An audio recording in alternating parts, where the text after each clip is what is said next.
Hello everyone. Hello everyone.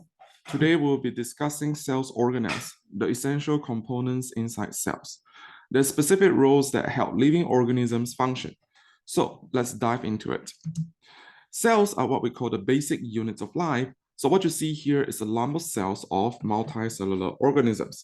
Regardless if you are a unicellular organisms, which is a living organisms made out of only one cell, or a multicellular organisms, which is an organisms made out of many cells. All organisms are made out of cells. The cell is the simplest collection of matter that can be alive. All cells are related by their descent from pre-existing cells. And cells can differ substantially from one another, but they all share common features. All cells can be divided into prokaryotic cells or eukaryotic cells. So a prokaryotic cell is a cell that does not have a nuclei or nucleus. Whereas a eukaryotic cell, as you can see in the picture here, a eukaryotic cell is a cell with a nucleus. Nucleus. So let's compare prokaryotic cells and eukaryotic cells. Basic features of all cells, they all have a cell membrane, which encloses everything that's inside the cell. Then we have the semi-fluid substance called the cytosol. You can also call it cytoplasm. Then we have the substance that carry the genes, which is chromosomes, which is made out of DNA. Then we have the organelle that makes protein, which is the ribosome. And here's a picture of a prokaryotic cells. The most common prokaryotic cells are bacteria. And there's another type of prokaryotic cells, which is archaea. Archaea cells are what we call the extremophile because they can only be found in extreme situations or extreme environments, sorry. So prokaryotic cells are characterized by having no nucleus. As you can see that inside the cell, there is no nucleus. You can see that the DNA is exposed inside the cytoplasm, and these regions are what we call the nucleoid. There is no membrane-bound organelles inside the cells. It does have a cell membranes at the outside of the cells, but if you go across the plasma membrane, there is no structure that is enclosed by any other membrane. And the cytoplasm is purely enclosed by the cell membrane. So now let's look at the eukaryotic cells. The most two common eukaryotic cells are the animal cells and plant cells. But you also have fungi, which are made of eukaryotic cells as well. But the details of fungi cells will not be studied. So eukaryotic cells are characterized by having DNA in a nucleus. You can see the structure of nucleus right here in the picture. Nucleus is made out of double membranes. Then you can see a lot of other organelles that are inside the cytoplasms. They are all made out of membrane. So we call these organelles membrane-bound organelles. Cytoplasm is the region between the nucleus and the plasma membrane. So this region here, the cytoplasm. It is a space where all these organelles are floating in. Eukaryotic cells, as a result of all these organelles, are generally much larger than prokaryotic cells. And we will talk more about the benefits of having all these organelles inside a cell and how does it support the size of the cells to become a lot bigger than prokaryotic cells. The plasma membrane, right, is a selective barrier. A selective barrier means it can choose what goes in and out, right?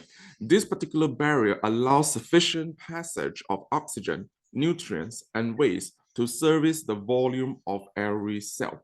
So we can see the structure of a plasma membrane right here. The plasma membrane is made out of phospholipid bilayer and a lot of proteins embedded in it. We'll get to learn more details about the plasma membrane in the next presentation. So you will look at this particular model right here. Why plasma membrane is selective is because it gets to choose what goes through the membrane, right? So you can see that right here, this red molecules, which is non-polar, it is actually able to just diffuse or pass through the membrane directly, whereas some other substances are unable to pass through the membrane unless there are some specific proteins present in the membrane. And also membrane and the environment is actually very fluid and dynamic, as you can see in this picture. So let's look at eukaryotic cells in detail. A eukaryotic cell has internal membranes that can divide the cells into smaller compartments. And we call these compartments organelles. So you can see the right here, not only does eukaryotic cells has the enclosure of the cells, right, the cell membrane, but it has all this little compartment. You can think of it as like little office within a big office, right? So these tiny little rooms that are made out of walls, like the membrane, they're made out of membranes. Think of them as enclosure of a space, right? And all these things are made out of membrane. The basic fabric of biological membranes is a double layer of phospholipid. So the components that made up of cell membranes is the same components that made up of all these compartments. They're all made up of phospholipids. The structures are generally the same, though the specific details of the type of proteins that are present in the membrane are slightly different. And plants and animal cells have most of the same organelles. So let's start with nucleus. Nucleus contains most of the DNA in eukaryotic cells. But DNA is not only present in the nucleus. DNA can also be found in mitochondria and chloroplast. As you can see in this particular model, the nucleus, the information center. The nucleus contains most of the cell's genes. If you can see that, the nucleus is actually made up of two membranes. That membrane is called the nuclear envelope. The nuclear envelope encloses the nucleus and separates it from the cytoplasm. That's why we say that in the eukaryotic cells, the DNA are not floating inside the cytoplasm. Instead, it is being isolated. The nuclear membrane is, or the nuclear envelope is a double membrane. Each membrane consists of a lipid bilayer. The ribosomes is located within the nucleus, and it is, sorry, not ribosomes. The nucleolus is located within the nucleus. It is a dense structure within the nucleus right here, right? Nucleolus. This particular structure is the site of ribosome synthesis or rRNA synthesis, which we will get into this in future chapter. Next, ribosomes. Ribosomes are also called protein factory. It is not made up of membrane. Ribosomes are complexes made of rRNA and protein. It is usually represented as a dot or circle, small little circle inside the cell model. you can find ribosomes inside all this area, right? It can be found in cytosols, which is the region between nucleus and cell membrane. It can be found attached to the rough ER.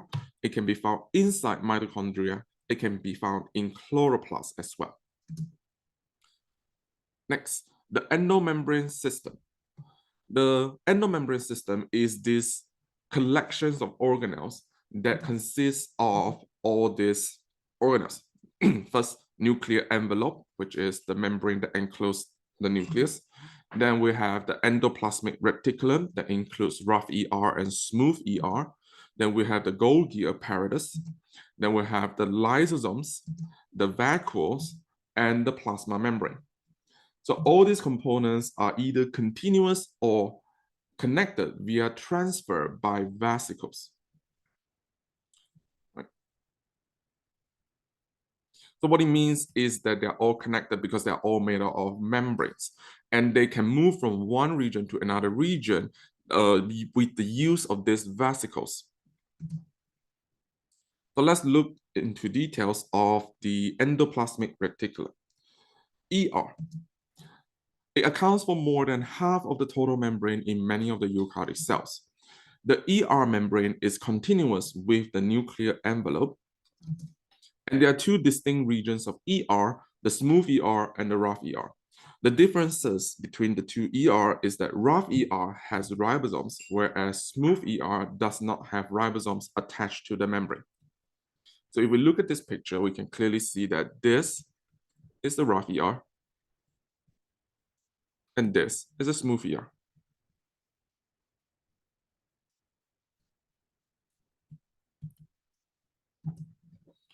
So let's start with smooth ER. Smooth ER can synthesize lipid, metabolize carbohydrates, detoxifies drugs and poisons, and stores calcium ions. Functions of rough ER. The rough ER has bounded ribosomes, so it can secrete glycoprotein or proteins covalently bonded to carbohydrates. You can just think of it as proteins in general. And the reasons why it can do that is because it has ribosomes, and ribosomes is the organelles that synthesize protein. It can distribute what we call the transport vesicles, which is a secretory protein surrounded by membrane. It is a membrane factory for the cells as well. So the rough ER allows the production of all membranes that forms the other organelles, as well as the cell membrane, which we'll talk about it later. So let's look at the relationship between Golgi and the rough ER. Right? So as we said just now, rough ER is able to produce vesicles. So vesicles are this membrane sac that contains certain particles inside, and it is made out of membrane, right? So when rough ER produces, it buds out the vesicles, and these vesicles or transport vesicles is able to move to different locations inside the cells. So in this picture, you can see that rough ER has produced vesicles. So now this vesicle is able to move, and it can move to Golgi. So once it reaches to Golgi, the Golgi apparatus consists of flattened membranous sacs called cisternae. This is not that particularly important. The Golgi apparatus, as you can see in this picture, is made of multiple sacs. It's able to modify the product of the ER, which is the protein. It can manufacture certain macromolecules as well. It can sort and package materials into transport vesicles. So it modifies the proteins once the transport vesicles reach the Golgi. And then within the Golgi, it is able to modify it and then re-export this particle in the vesicles out to where it needs to go.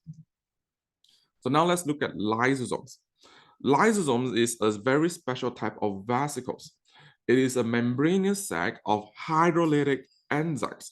Hydrolytic, if you remember from the last presentations, we have hydrolysis. Right? It's the same word. Hydrolysis. It means breaking down of macromolecules with the use of water. So particles that can do hydrolysis, we call it hydrolytic. So this is containing hydrolytic enzymes that can break down macromolecule. A very unique thing about these lysosomes that contains lysozyme is that the internal environment is acidic, right? So this here has a lot of hydrogen ions that makes this environment acidic.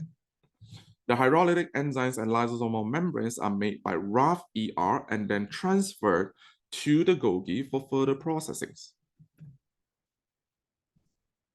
So as you can see that in this particular animations, we can see that a cell is currently engulfing another cells, right? So there's this bigger cells right here. Once it finish eating the cells, the smaller cells is getting broken down by the bigger cell. This process is called phagocytosis. This forms a food vacuole within the bigger cells. A food vacuole is a vesicles. Sorry, it's not a vesicles, it is a membrane sac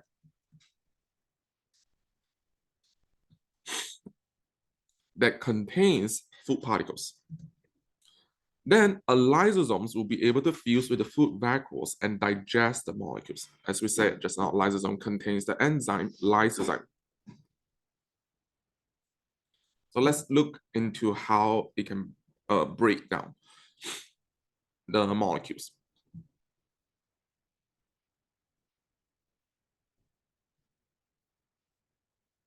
Right?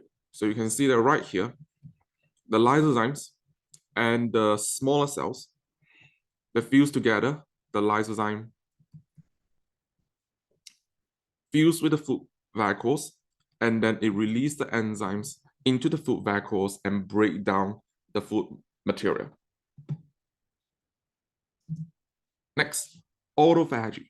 So lysosomes can also use enzymes to recycle cells on organelles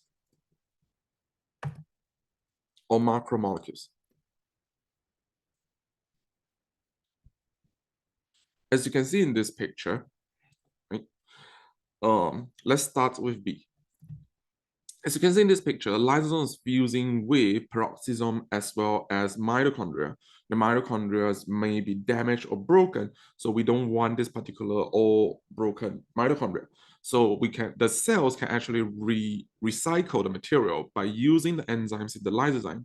The enzymes release, fuse with the mitochondria, and it breaks down the mitochondria together with peroxisomes to release the smaller molecules that can be reused by the cell again to build out new molecules or new organelles. Next, vacuoles.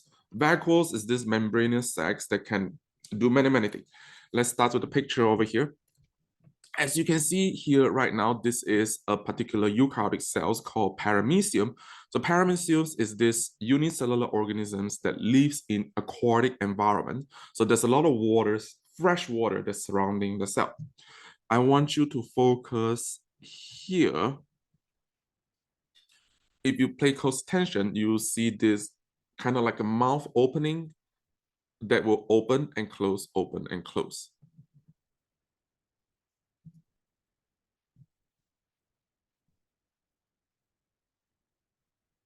The animation no longer moves.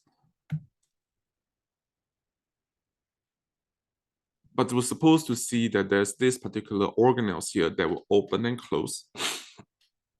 That structure is called contractile vacuole.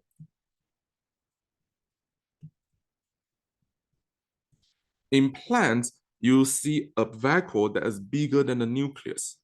And this is in the plant cells. And this structure is called a central vacuole. They're slightly different functions. So let's start with vacuoles. Vacuoles are large vesicles derived. I don't really like to use the word vesicles. So let's use membrane sac. So vacuoles are large membrane sac derived from the ER and Golgi apparatus. So food vacuoles are formed by phagocytosis. The function of food vacuoles is to store food.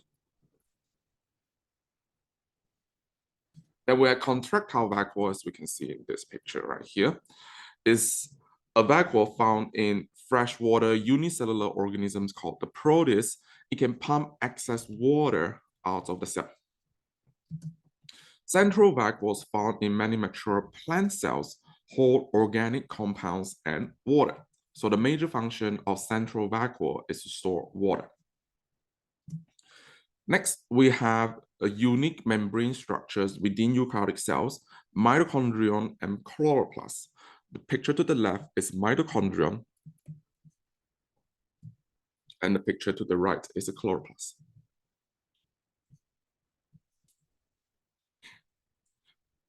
Mitochondrion or mitochondria are the site of cellular respiration. Cellular respiration is a process that uses oxygen to generate ATP with the use of glucose. Chloroplasts found in plants and algae are the sites of photosynthesis. This is a process of using light to generate energy. Mitochondria, the chemical energy conversion. Mitochondria are found in nearly all of the eukaryotic cells, regardless if it's plant cells or animal cells. They have a smooth outer membrane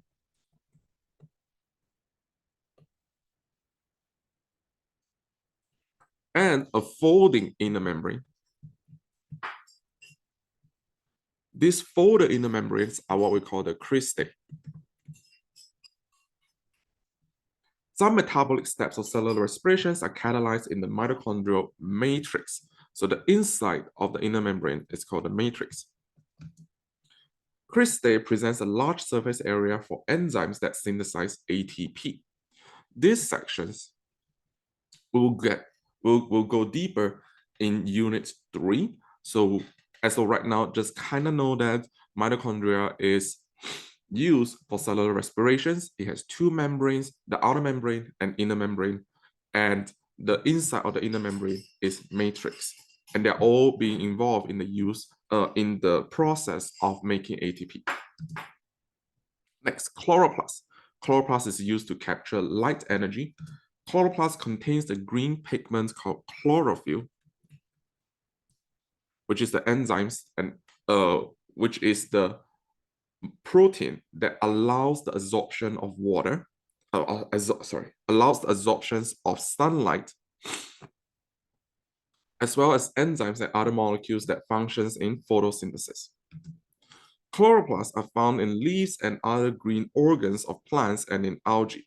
So you can see that right here, this is the picture of a chloroplast and is made up of 3 membranes: the outer membrane, the inner membrane, and the thylakoid membrane.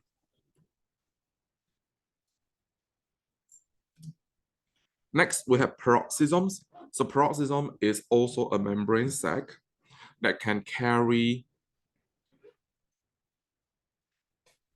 chemicals that allows the detoxification of some toxic material. The peroxisms is involved in oxidations. It is a specialized metabolic compartment bound by a single membrane, and peroxism produces hydrogen peroxide, and it can convert it to water. Peroxisms also performs reactions with many different functions, such as digest fatty acids, digest alcohol, cholesterol synthesis, and digest amino acids. Cytoskeleton. You can think of cytoskeletons as like the cell's backbone. It's not bones per se, but it's more like a network of fibers or proteins that extends throughout the cytoplasm. It forms the backbones and structure of the cells. It anchors many organelles inside the cell and is composed of 3 types of molecular structures. We have microtubule, microfilament, and intermediate filament.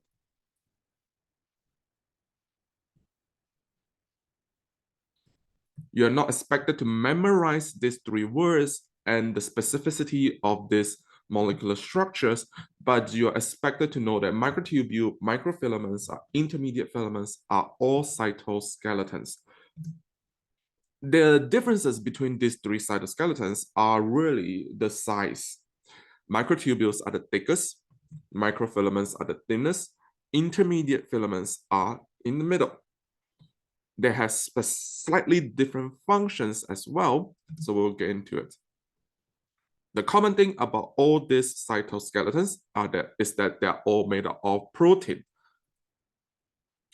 Their shape is slightly different in terms of their protein shape.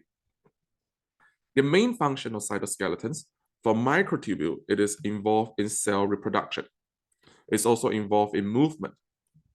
For intermediate filaments, it is more about structural support.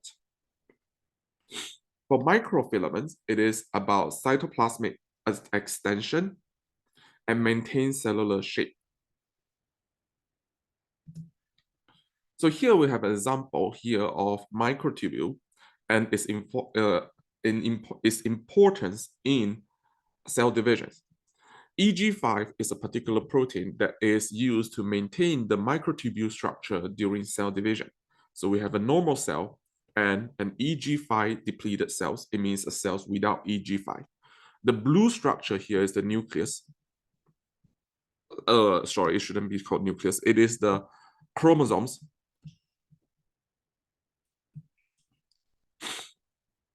And the green part here is the microtubule.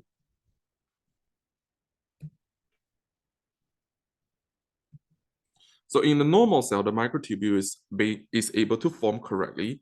As a result, is being used properly to separate the chromosomes so that the cells can be divided properly. But in the cells without EG5, the microtubule is unable to form properly. As a result, the cells are unable to divide properly. We'll get into this in detail in future.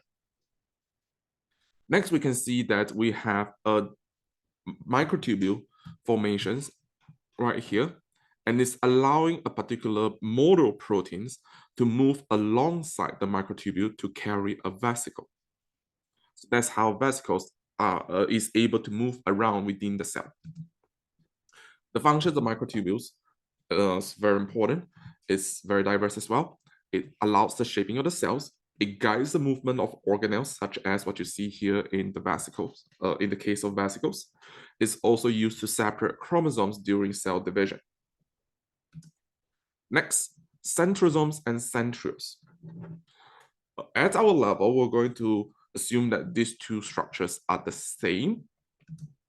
They are involved in cell divisions and is only present in animal cell. As microtubules is formed to separate the chromosomes, the microtubules needs to be formed from what we call a centrosome structure. These two structures are found around the nucleus and it will form microtubule. Sometimes we use the word spindle fiber. In animal cells, the centrosomes has a pair of centrioles. Each has 9 triplets of microtubules arranged in the ring. The specific number is not that important. What you need to know is that centrioles are microtubules. Next, these two cells are the cells to the left is a type of unicellular organisms that I don't know the name of, but the cell to the right is euglena, which is a type of eukaryotic cells that can do photosynthesis. So these two cells have some unique feature. The one to the left has cilia, which is a hair-like projection, and the cell to the left has flagellum, which is these long projections. Cilia and flagella. Microtubules control the beating of flagella and cilia. So remember that flagella and cilia are related to microtubule, which is a type of cytoskeletons. These unicellular eukaryotes are able to move around the cells by cilia or flagella. Next, we have cell wall. So cell wall is this extra membrane structure. They're outside of the cell membrane. Cell wall is extracellular structure that distinguishes plant cells from animal cells. However, not just plant cells have cell wall, Prokaryotes, fungi, and some unicellular eukaryotes also have cell wall. Prokaryotes, including bacteria, have cell wall. Some unicellular eukaryotes also have cell wall. So cell wall is not unique to just plant cell. However, the cell's wall's components are slightly different. All cells wall can protect cells. So here we're going to focus on plant cell. The cell's wall in the plant cells protects the plant cells, maintains the shape of the plant cells, and prevents excessive outtake of water. So plant cell walls are made up of cellulose fibers, which is a type of polysaccharide. So in general, cells come, sorry, not in general. Cells comes in different shape, size, and functions. As a result, cells also have different adaptations to their organelles to meet their unique functions. So for instance, secretive cells, as you can see right here, they need to make specialized proteins. As a result, they will have more ER found in the cells, whereas muscle cells, because they need to move, contract, they need more energy, so they will have more mitochondria. All right, more ER, more mitochondria in these specialized cells. In conclusion, organelles all work together to sustain life, and to me, it is really beautiful to see how every components play a role in the grand symphony of biology. Thanks for tuning in, and I will see you next time.